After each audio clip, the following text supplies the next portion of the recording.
Hey, man. Hey, so yeah. We gonna do this thing? Yeah. Yeah. No, I mean, like, it's just us. It's it's just recording episodes. It'll be. You got anything to say? Well, like, I just thought that we had a secret alliance against Bones, and we were going to put on a big show these past couple episodes. But like, oh man, the way you've been talking, it seems like it's actually serious, and we don't have a secret alliance anymore. Oh man, I mean, you were coming off pretty like real as well. Why? So like, I was just responding. I was trying to match your level. Okay. Yeah, I mean, Bones is the real enemy here. I mean, Bones is the fucking worst. Right? Oh. He really is the worst. So, secret alliance intact. This has all just been a big show. It's really Bones, and we're gonna fucking destroy him, right? Yeah. No, he is doomed. God, so relieved. He's fucking doomed. I honestly can't wait for this faction war to come up because he's just gonna get so fucking destroyed. It's gonna be hilarious. Totally gonna win. Well, probably like just statistically, Birds Monarchy is gonna win. But the fuck you just say to me? I mean, look, man, I'm trying to be realistic about. Look, the important thing is that Bones is on the bottom, Birds on top, Swain in the middle. Everyone's happy. What's the problem? Swain is on top all the fuck time. Yeah, bet you're. So fuck you, buddy. Fuck you, buddy. What the fuck is this? Hey, I don't have to sit here and take your shit, you piece of shit. You're the piece of shit. Hey, your shut the fuck. Family is a piece of shit. Your house is a piece of shit. Your dog is a big fucking piece of shit. I'll fucking shit on your until he turns double.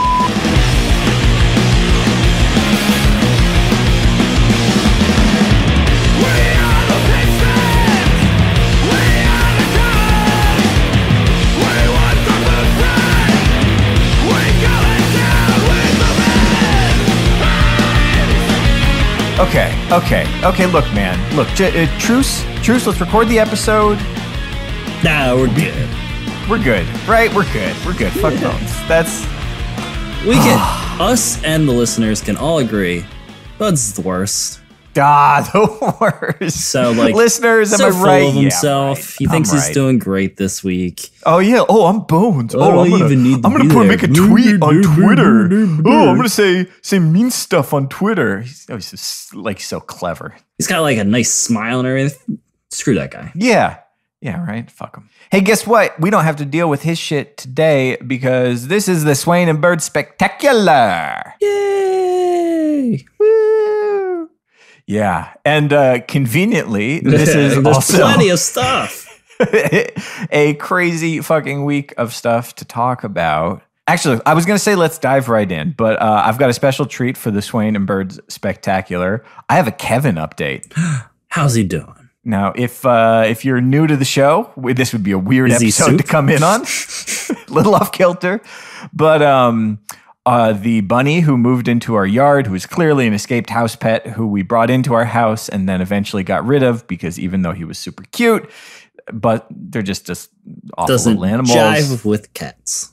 Yeah, it's just he wasn't compatible with our lifestyle. Cute though, real nice. Anyway, he went to go live with one of Mrs. Literally coworkers. on the farm, right? Yeah, he's on a farm. He can run free. He's happy. No, he went to go live with the coworker, and guess what? Tomorrow is. What is it? It's when he gets his bunny vasectomy. Oh no, no babies for him. That's like the most important thing to a bunny. Yeah, well, I mean, this guy's all about the hay too, and they make these like hay pellets, and they can't get enough of that either. It's all about that hay. Living for the hay. Yeah, what's he gonna do with his balls?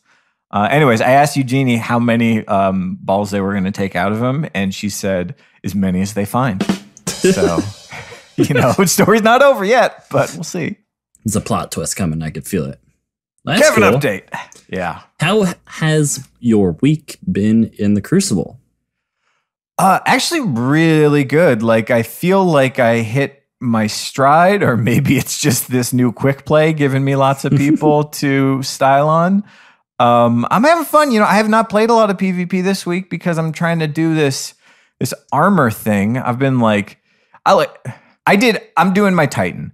That's it, man. Like, to do these That ship's missions, so cool, man. I want to, like, I don't have the time. There's literally not that much time between now and the end of Solstice for me to do all 3 characters. It's a beautiful ship. It's beautiful. Yeah. I just like, and I know, like, okay, you got a fire team, you just knock them out. But like the idea of playing any one of these missions 6 times, no. No, it's not even. Oh yeah, 6 times. Yeah, I mean it's been fun in the Crucible this week. Quick play is where it's at, except for when I match into Drewski and Hay early in the morning for like 3 straight games because no one else is on. Yeah, that was rough. But how'd it go? Did you win? No, not at all. Sorry. And it was we were doing just enough so that we weren't getting mercied. Right. So you just extend your suffering a little bit. Yeah. So it would just keep getting matched. True. So I don't know. I listened to this podcast last week that I wasn't on. You're welcome. And you guys talked a little bit about the. I thought I did a pretty hot episode. I was kind of it was a good one. Sleepy. Yeah. I was like the whole time I was like I wanted to talk about the matchmaking thing because like I come from the other side of it. Yeah, talk to me. It wasn't like you guys hit it kind of well. There's got to be something in there to protect the lower skill players. As much as I love this quick play, like I'm willing to sacrifice 1 or 2 people in my lobby, like closer to my skill, like bring them closer to me and give those lower end people like a better match. I don't know. Yeah. It feels a little unfair with the amount of 7th columns that are happening all the time by everyone. A lot of those. And I felt like in Destiny 1, those were so rare. Like you'd be like, oh my God, that's a 7th column. Yeah, to like C1 would be a clip that you would like pass around. Yeah. And now like Bones is just getting one with Risk Runner. I don't know. Yeah. Runs them risks. That's a nice clip. There's fuck that guy, but like there's an argument for both ways. Like right now, I just like that people are playing. Like that's cool. Like people are in there and they're filling the playlist and they're having fun. And that's, probably the best part about it. But you really can't talk. You can't talk for people that aren't enjoying it. Like, I know for a fact there's plenty of people right now that are not jumping into Crucible simply because they are not enjoying getting stomped every time they go into it. And they're just like, they did it once and they're just not going back in. So that's also not a good thing. Like we want those people that love the game and have stuck around with the game to enjoy every facet of it. So I don't know. I'm all for like some sort of middle ground. I would love for them to just do it in the background, not tell anyone. Like just don't tell anyone, do it. And like kind of blame it on like a increase in player population because of Forsaken. Sure. Yeah. Like it's, no one will notice.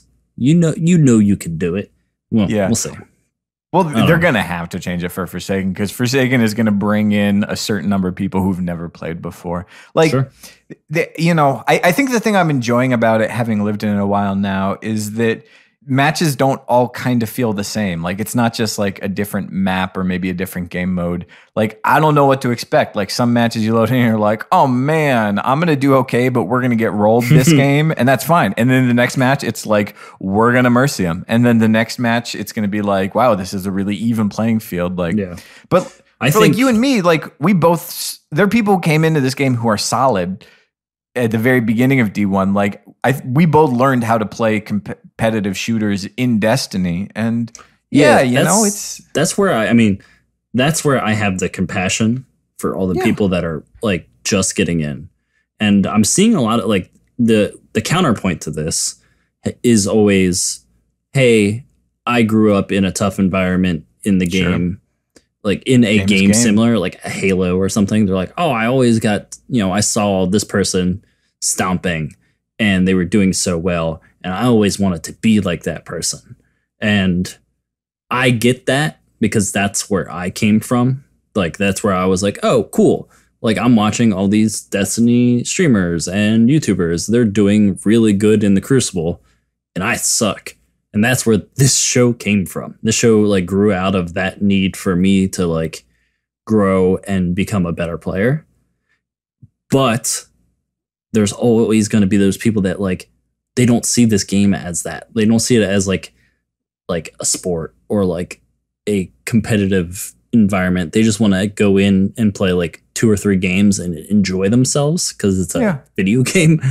Yeah. So, or they're like little kids or something. And like I understand the argument that's like we shouldn't dilute the Crucible so 5-year-olds can have a good time. But like maybe it's just like a cutoff, right? Like if you're at a certain skill level below that line, you play other people there, and then everyone above that line is just tossed in with everyone else. And like you say, like you just carve like the 1 or 2 weakest players off the bottom of each match. Like I would be okay with that, right? I would be okay. I think that just simply needs a bigger player pool. And when a bigger player pool happens, you'll have more people to skim off of each end and put together.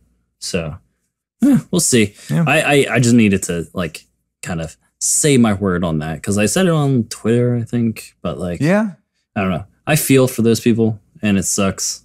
And I want them to enjoy it and want them to like, because there's definitely been times where I'm like, you get on, start playing a game or two, and you're just getting so thoroughly picked apart that like you can't even like leave spawn, or like Drewski keeps spawn shotgunning you and your entire team, and you get frustrated and you want to stop playing, and like that's not fun. No one should be experiencing that. All right. Well, look, we got a lot to talk about this week. It's behind us, man. We're living in it. It's not even behind us. It's happening right now. I'm going to get a 7th column clip. Yeah, we ran out of medals the other day. It was nice. No 7th column. That's a rarefied area. You got to be on point. Before it goes, the ability to do it so easily goes away.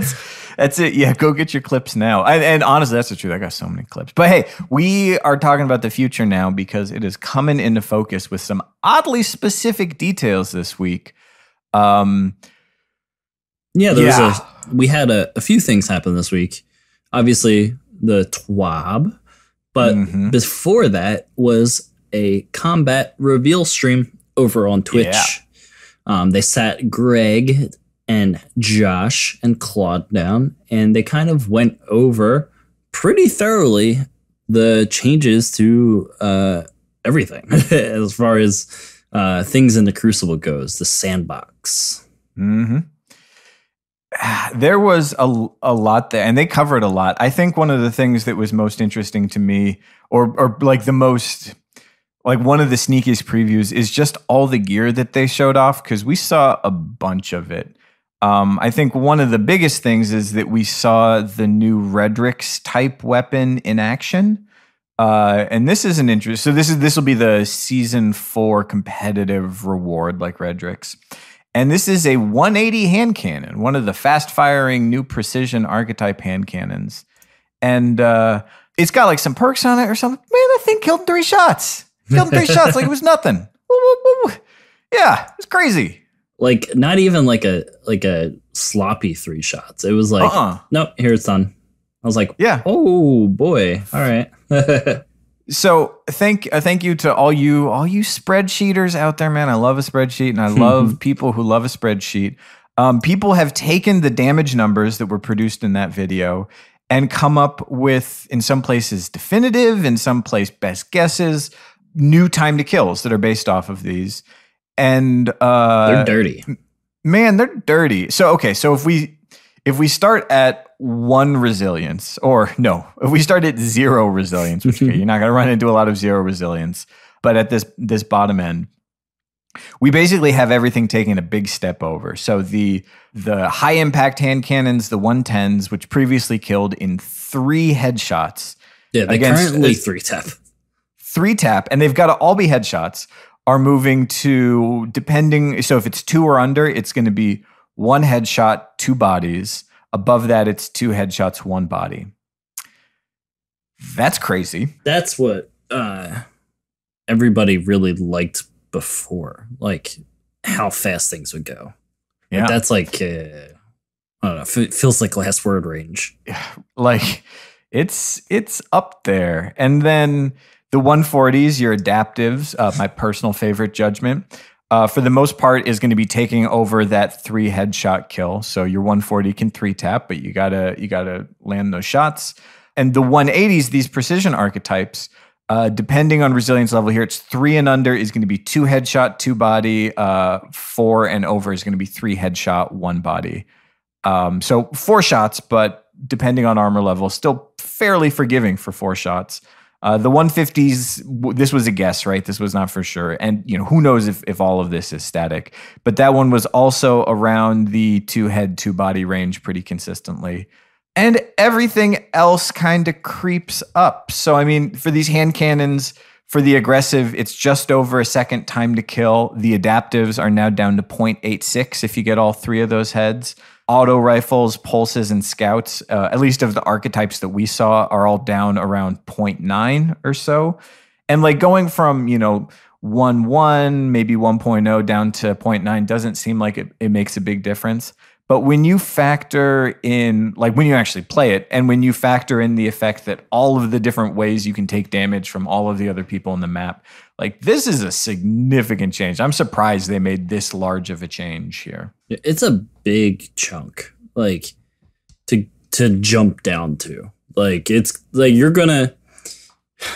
The biggest thing for me to try and wrap my head around for Forsaken in general is like it's gonna be a very different game.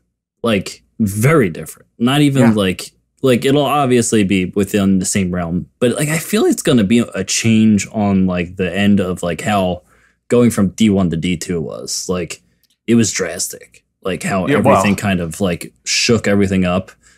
As far as it wasn't as liked as this hopefully will be. But this looks great on paper. I think it's interesting, right? Like if D2 taught us anything, it's that you have to know where your team is on the board and where they're set up, where the angles are. Like you have to learn to have that team awareness and to work together. So hold on to that lesson because it's still going to be useful. It's going to be as useful as ever.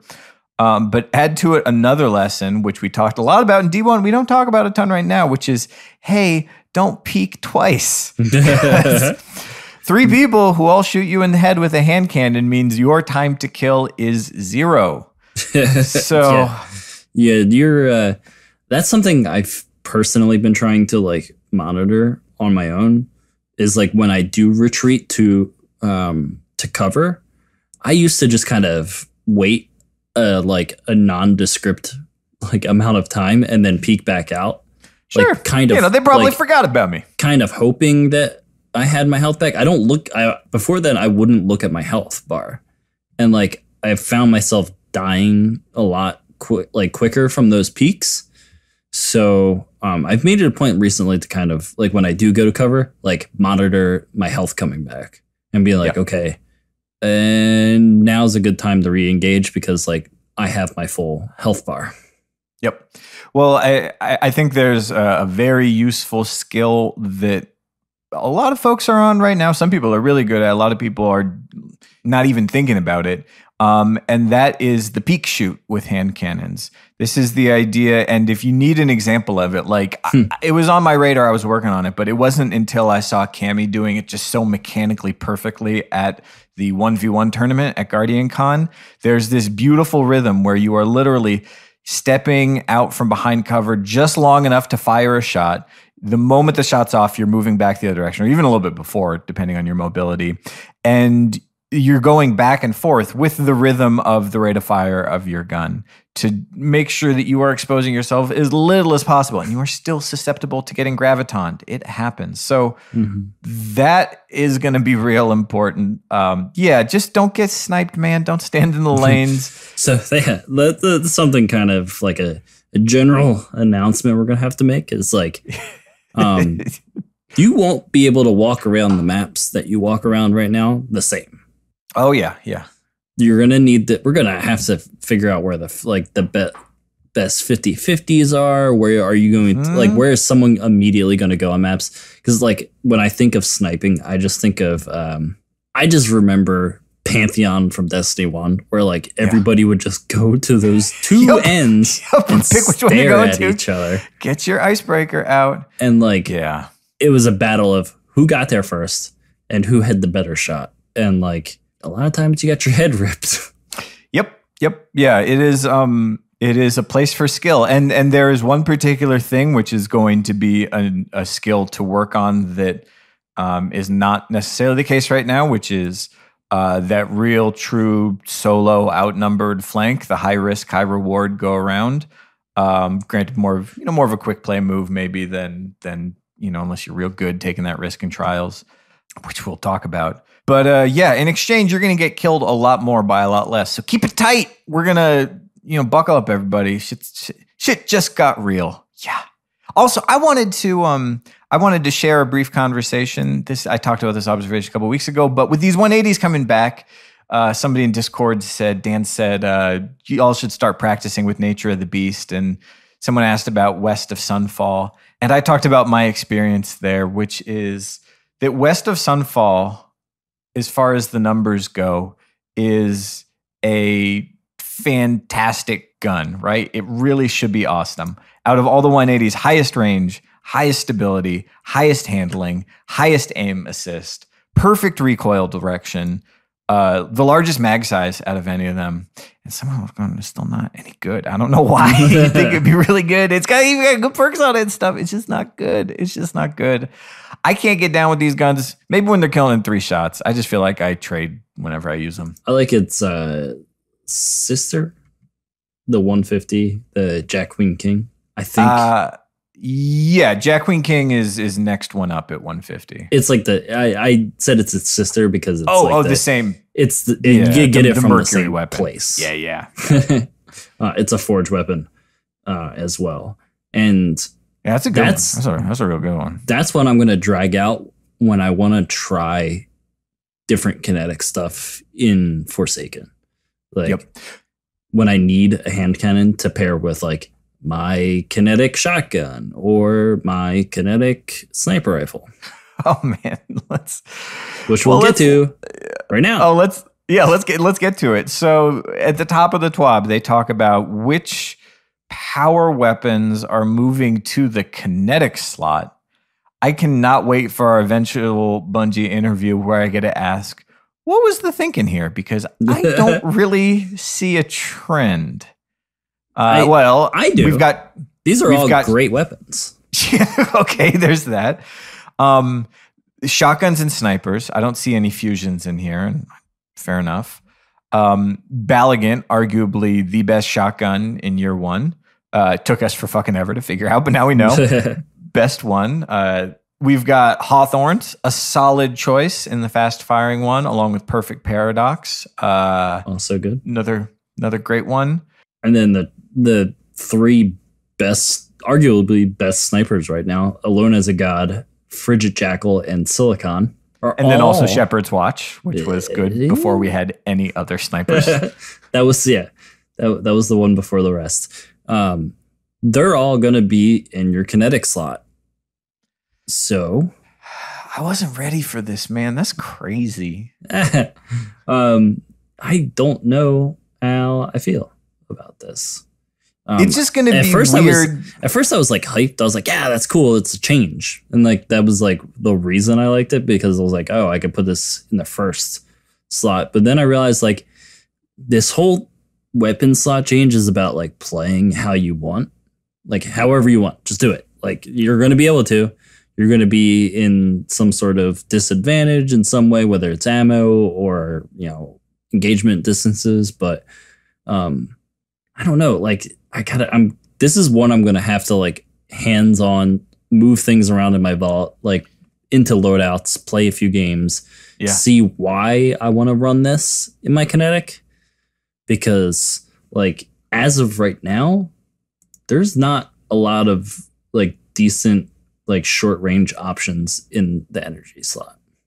I disagree. At least like, hand cannons exist. As far as hand cannons go. Hand cannons fair. Like that's the one that we're all like, we're talking about hand cannon time to kill right now, or before.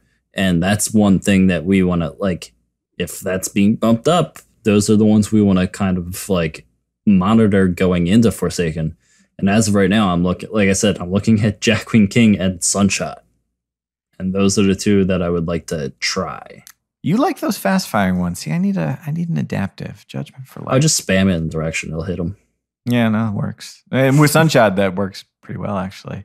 I am not mentally prepared for being on my energy weapon or my power weapon and hitting triangle and having a sniper rifle come up. Not No Land Beyond, just like a straight up snipe. I'm just not prepared for the reality of that. I'm just excited to the fact that like you'll spawn when they were playing the game on Tuesday for the stream, like you would spawn with ammo, and depending on how you have everything laid out, so like say you had 2 special and a heavy, 2 special and a heavy ammo weapon, you would get 2 bullets like dropped into the special ammo slot. But if you're running 2 specials, it's split it between your 2. So you got 1 in each.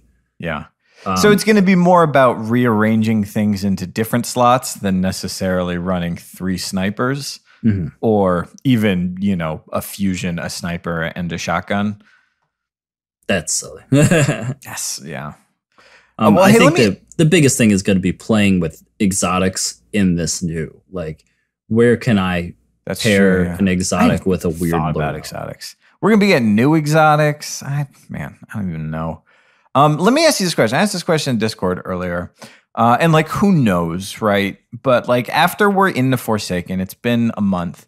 If you had to guess now, what are going to be the weapons that from year 1 that you're still holding on to and why? Like they're still in you, and we're talking PvP here, that are still in the rotation for you. Still in the rotation. Wow. I mean, Silicon's not like, unless some weird shit happens with like the way it functions as a kinetic, I'm going to use Silicon Aroma. It just feels the best.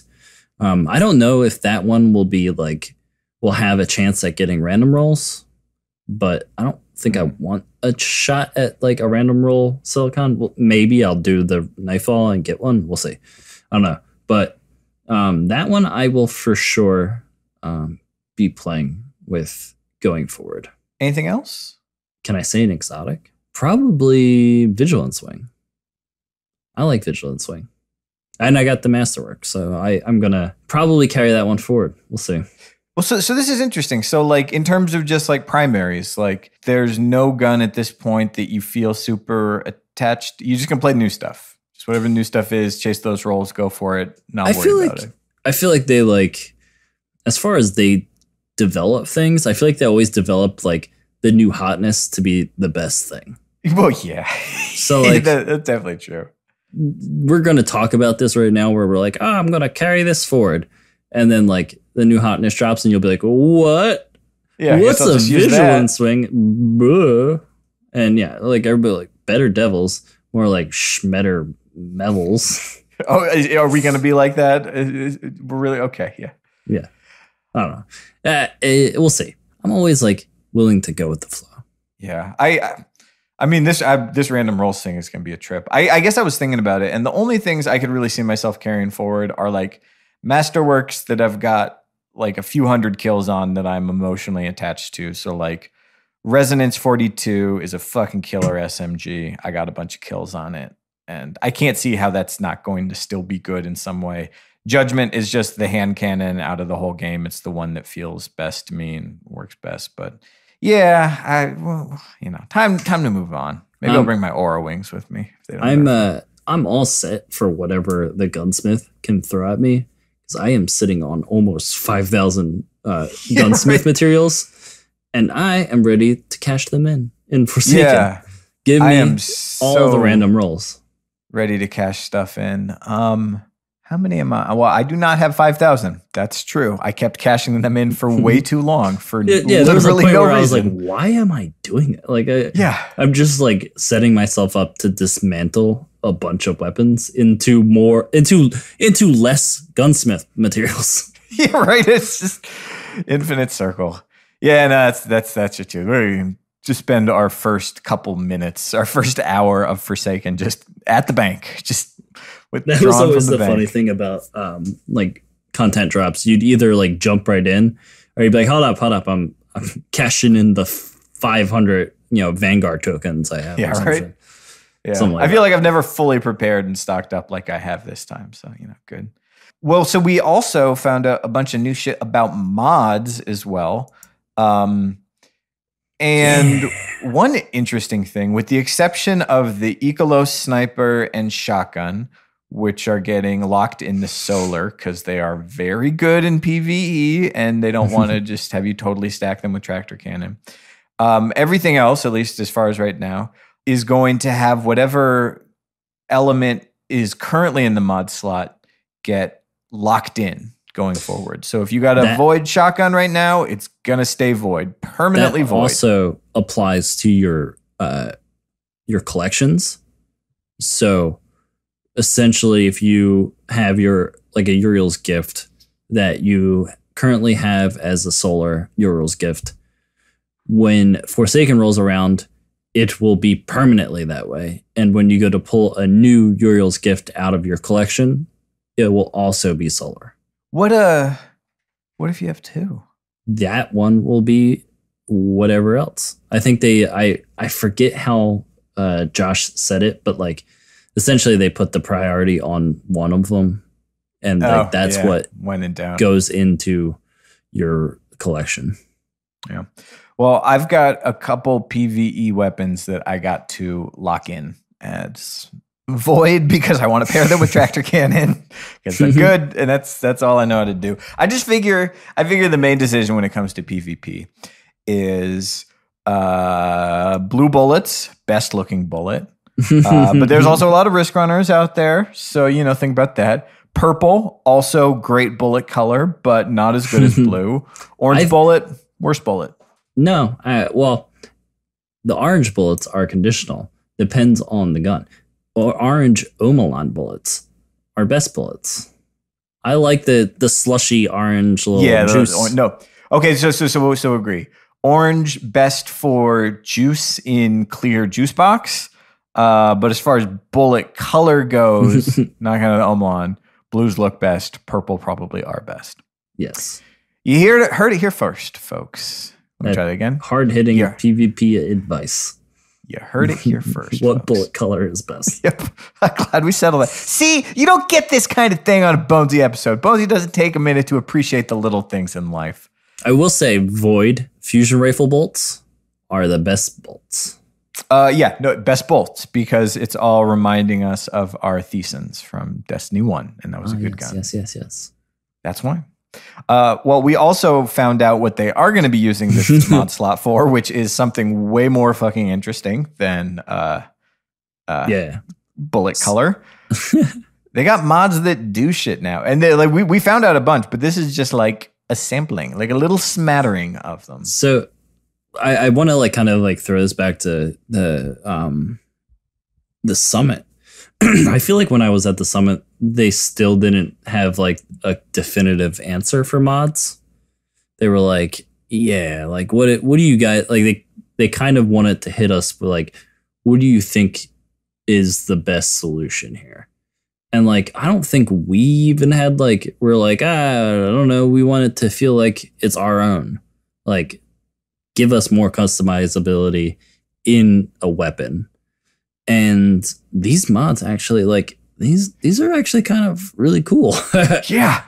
These look really there's some of them. I don't know if these are this is definitely not the entire list. According to the 12. Yes. Right?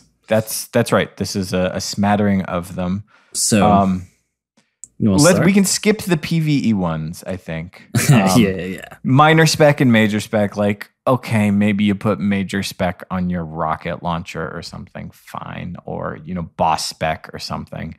I think the interesting ones for us here are backup mag, bigger magazine, freehand grip, hip fire, Icarus, airborne accuracy, targeting adjuster, which is more aim assist, radar tuner, which is that your radar comes back right away when you descope, and counterbalance, which is currently an armor mod. I don't know, man. Like I can think of a great use for all of these. Some are just good all-arounders. Some seem specific. Let's do it this way. Like what different builds does this make you think of? I mean, this kind of, I don't know, man. There's part of me that wants to sacrifice because like I would love to put radar tuner on a sniper rifle. Yes. And, like, immediately have my radar back after scoping down sights. Yeah. But also part of me wants to put Icarus grip on it and make it so that it is dangerous from everywhere. Like I could be jumping around. Sniper jump shots. Yeah, I mean, like there's a lot of times that you take like super like hard risks with super like a sniper rifle just because for the hell of it. Like, hey, let me see if I can get this shot off. There's also like an argument made for the like targeting adjuster on a sniper rifle so that like you can do you could just kind of hip fire it and get the extra aim assist like when you're super close up to someone, or I don't know. That's how I see everything. I see everything as like, how can I make a silly gun? That's true. Yeah, you're all about them clips. It's why I also like really liked Icarus in D1 is because like if any time I can like give myself an advantage in the air, like I'm gonna take it. Like Icarus grip will probably be my go-to for like every hand cannon. Yep, hand cannons get that, and like SMGs. Well, okay, so here's the thing, because like SMGs are pretty good in the air. I agree. Icarus grip is the one for most hand cannons. Targeting adjuster is the one for SMGs because SMGs I don't think suffer a huge penalty in air. Like they're quite usable in air. But you'll benefit from just having more aim assist in all situations, including in air. I say targeting adjuster is the one for that. I could maybe see hip fire if you're into that thing, but I mean, you're not getting the most out of your SMG if you're not scoping in to finish it. I figure Icarus grip for hand cannon, targeting adjuster for SMGs, radar tuner for almost everything else. Because like when you can just like, do you remember in D1? Like I think it's an interesting observation that this release is making us saying, remember in D1, which is crazy, right? Like this is the nostalgia movie remake of I feel like that's probably what, like when they were in the like development, like hive mind to just be like, okay, just go over to the D1 machine and like look at how it's over there. Okay. Yeah. We all know that the collective mind out there wants D1 back. We're not giving it to them. Yeah, they don't actually want it. Put the option in D2. So like mods, here you go. Here's everything that you remember from that. Yeah. So I think that's real. Like I like these mods. I'm gonna hopefully play around with them a bunch so that I can kind of feel how they affect like different builds. Yeah, these could be small and like probably they'll start them off small and buff them up over time. Like the aim assist one is probably going to be fairly minimal. One thing I'm really happy with that we haven't mentioned here. Oh my God, so much better that counterbalance is moving from armor to weapon.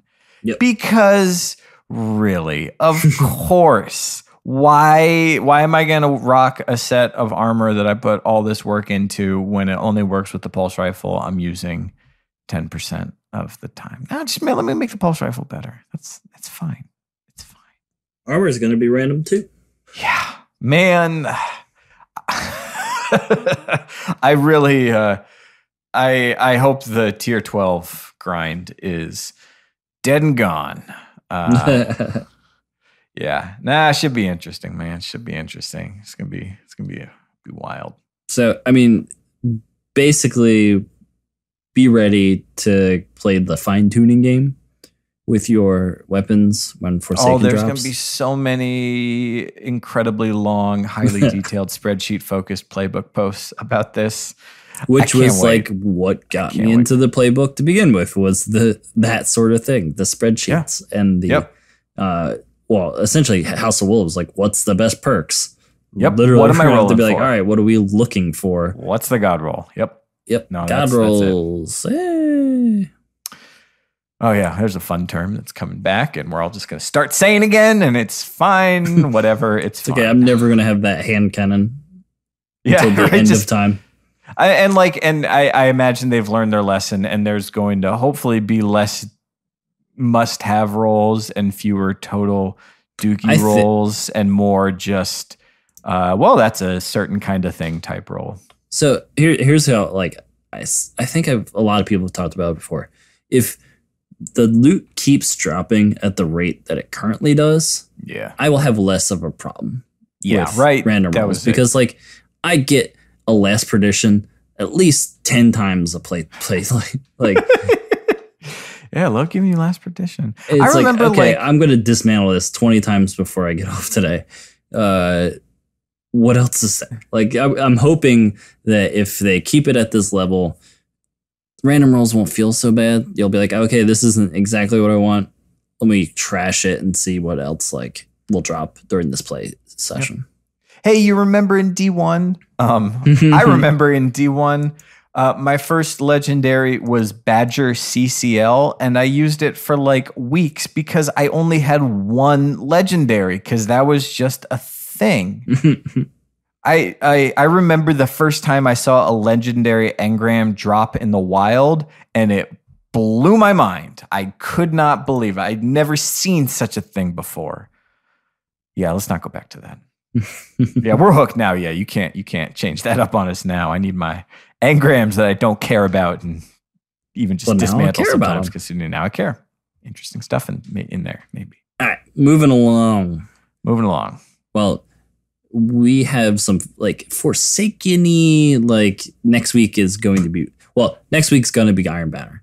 Yes. It's going to have some of the changes that they put in place in the last update, but the power difference won't matter yet. That'll be Forsaken specific when it comes to Iron Banner.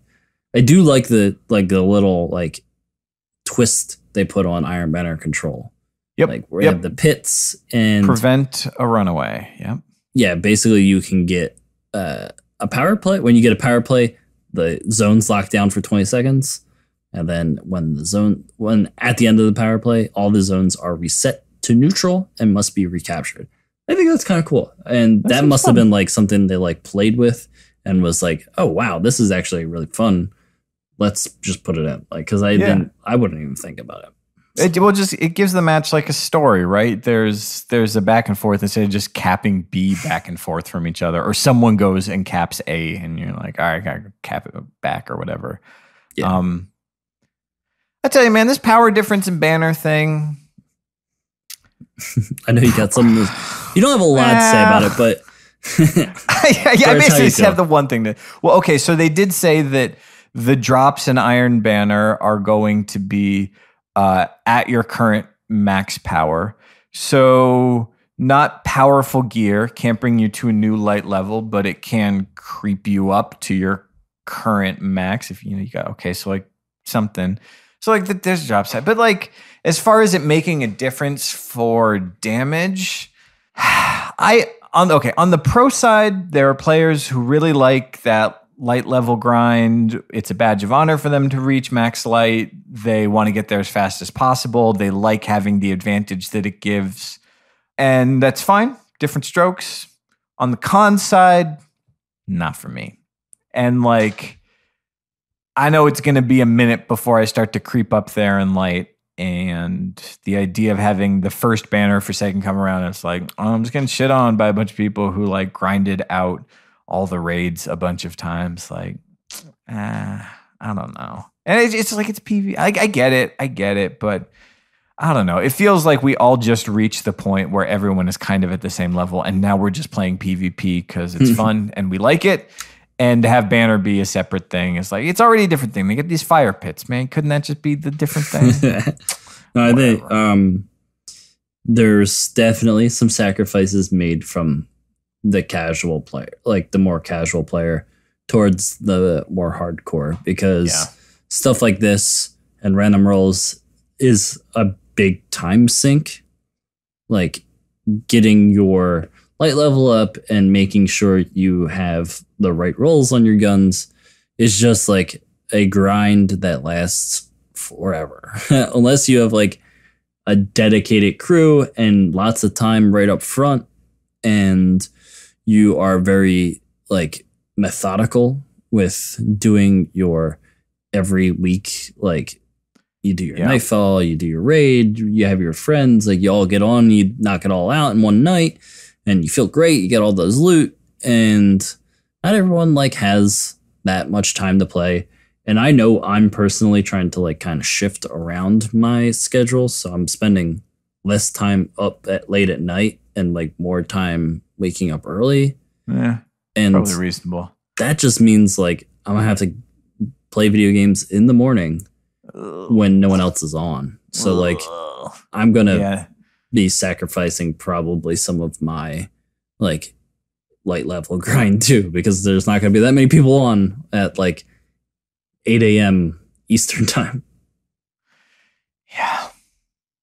But if it brings more people back, I will make whatever sacrifice. Yeah, that's true. That's a healthy attitude to have. I mean, like more PvP population is good. It's good for everybody. Everything gets better. Both of us, Birds, there's been times in the past and currently where we're like not getting stuff, and we're fine, right? I think we'll be perfectly fine going forward if we miss out on a few things. Yeah, and you know what? Like, there's all going to be a lot to play here. Plus, we're always going to be playing Gambit anyways, right? So. Yeah, whatever. Okay, so now we get to the big one, and this is an interesting one. Trials going away in Season 4. What did they say? They say the design team is putting it back on the workbench to make it a fitting challenge for the hardcore warrior. When the weekly activity returns, it will feature updated rewards, power advantages, and other gameplay changes. So this is an interesting choice. I think there's a lot of ways you could look at it. So we figured it'd be fun to do a little pro and con, a little back and forth. So we're still figuring out how we feel about this. Let's kick it. Swain, pro. Give me a pro. So the pro here is like thinking back to like the summit. I don't think the trials was like on many people's minds. It was like the state that it's in is like a little bit. It's not as desirable as like it used to be. There's not a lot of people like wanting to hop in every weekend. So a lot of people at the summer were just like, okay, we're okay with this, like taking us like a back seat later if it comes out the other end like polished and something we all want to do. And that is not an easy feat. You can't just like have it cooking off to the side and bring it in hot. That's fair. That's a good point. And you know, Bungie, I think loves that's a pro. Fanfare. Like, take the time, make it perfect. Yeah, but like, okay, con. It's one thing to be like, all right, we're going to work on it. We're going to change it up and it's going to be totally different. But they're getting rid of it for a whole season, which means no new trials weapons. Okay, fine. I think the bigger thing is just like, when you look at the Twitch directory on the weekend, it is people playing trials, right? Trials carries are still very much a thing. We talk to a lot of people who are full-timing trials from the moment it starts to the moment it ends. I mean, for a lot of people, like, you know, as streamers, people who've committed to Destiny as a streamer and who are out there as like a voice selling Destiny, showing it off and you know, helping people get to the lighthouse, like that's just gone. Like couple months, who knows how long the season is, but like it's just gone. I wonder what the Destiny section of Twitch is gonna look like without trials. It's gonna be Gambit, buddy. Oh, okay. That's okay, let's trade off. Okay. Yeah, go for it. Con?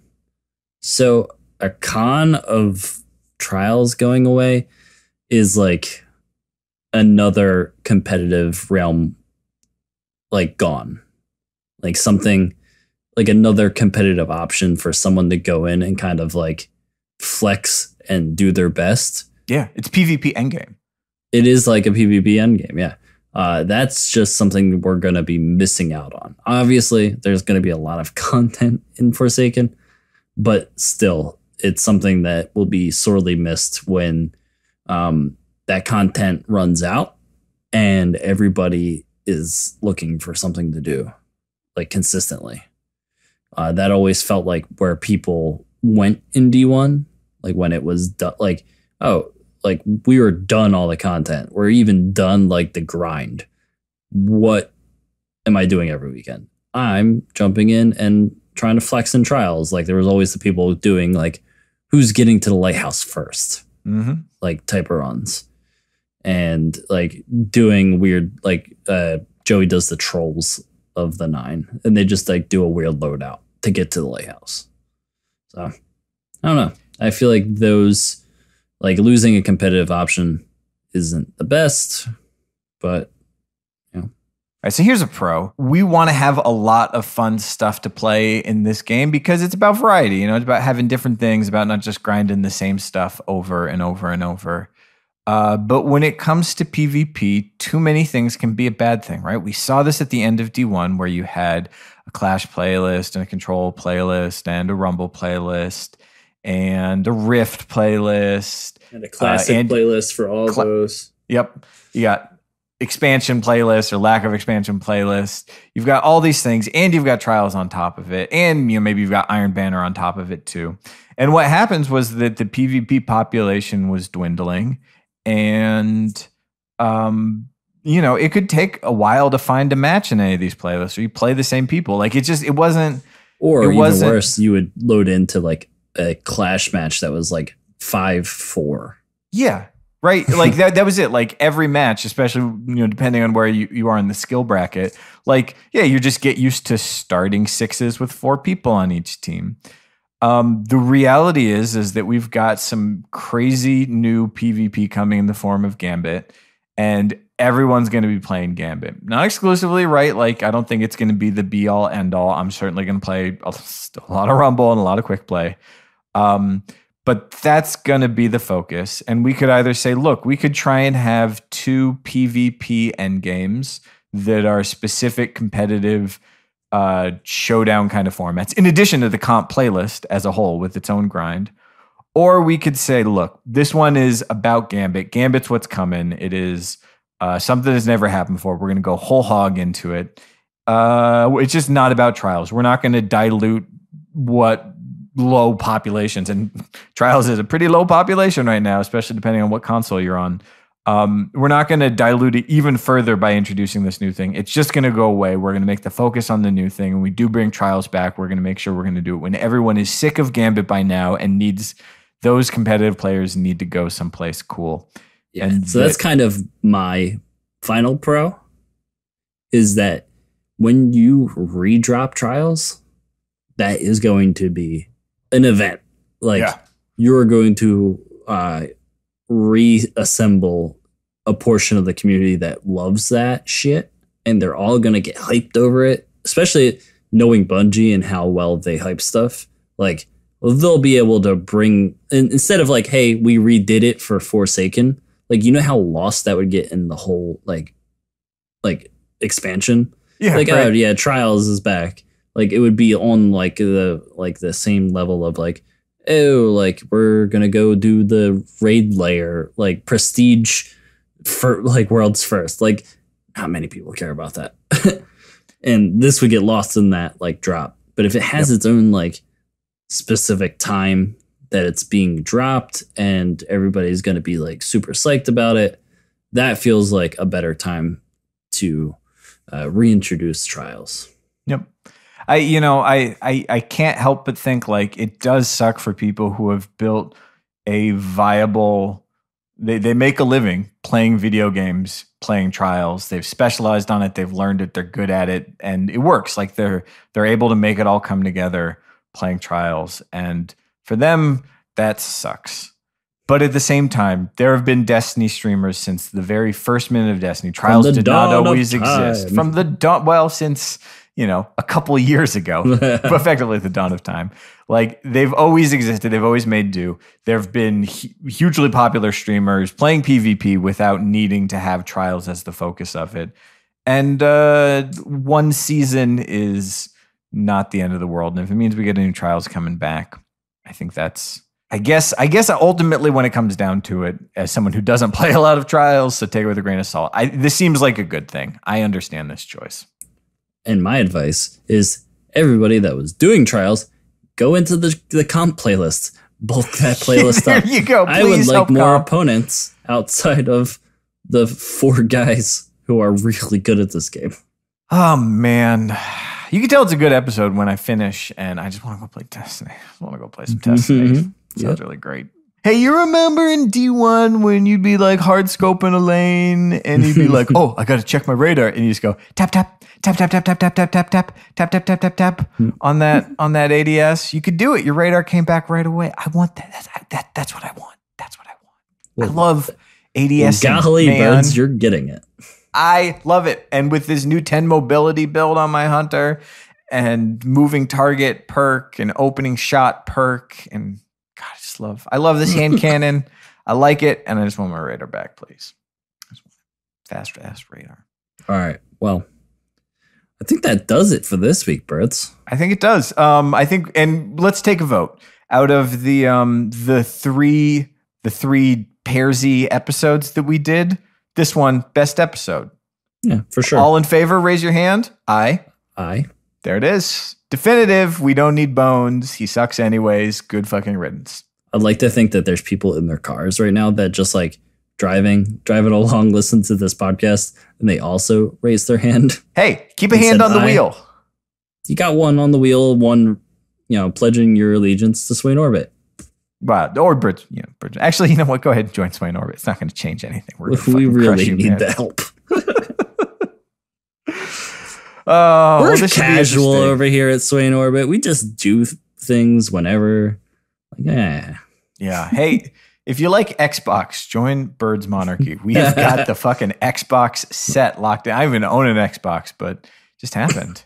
They are holding it down. All right. Well, hey, if you're interested in this faction war where we're doing our own little triumph, we've got a whole bunch of literally have a day left after this podcast comes out. Yeah. Well, a whole bunch of fun, goofy stuff. Go check it out. Discord.gg/Crucible, or come hang out and lose some weight with us. We're taking this summer to get in shape. Probably should have done it before the summer so we could have nice beach bodies, but we're doing it now. And we have end of summer beach bodies. You want a Labor Day beach body? That's what it's all about. Hey, check this out. We've lost, Crucible Radio collectively has lost, even just since this thing started, we've lost 115 pounds together. And that's just the optional ones. I personally down 4 pounds. Quite pleased with myself. I am down almost 3, 2.5. Little bit by little bit. I got a late start. Yeah, man. I got a love of eating sauce. Various sauces, food with sauce on it. So we all got My job is just literally like tiny little bites of things throughout the night. So it's a little tough. Yeah. Well, we're doing it. We're doing it together, and it's just a lot of fun. Come hang out. Discord.gg/Crucible Radio. Yeah, everything is there. You can hang out with us. You can talk Destiny. You can talk Star Wars. You can do whatever you want. Don't do whatever you want. Be civil. But come hang out. That's it, right? We're done. That's it. Till next time. Bye-bye. Best Birds and Swain Spectacular.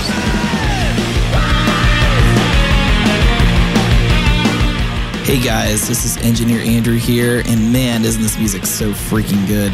This is SANDRIDER, which is John Wisniewski's band, and I've been jamming this for a few weeks for sure, and we've been jamming on the show for a few weeks because we love it so good.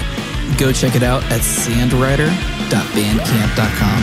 If you have any music you want us to play on the show, go ahead and send us an email to crucibleradio@gmail.com. Thanks.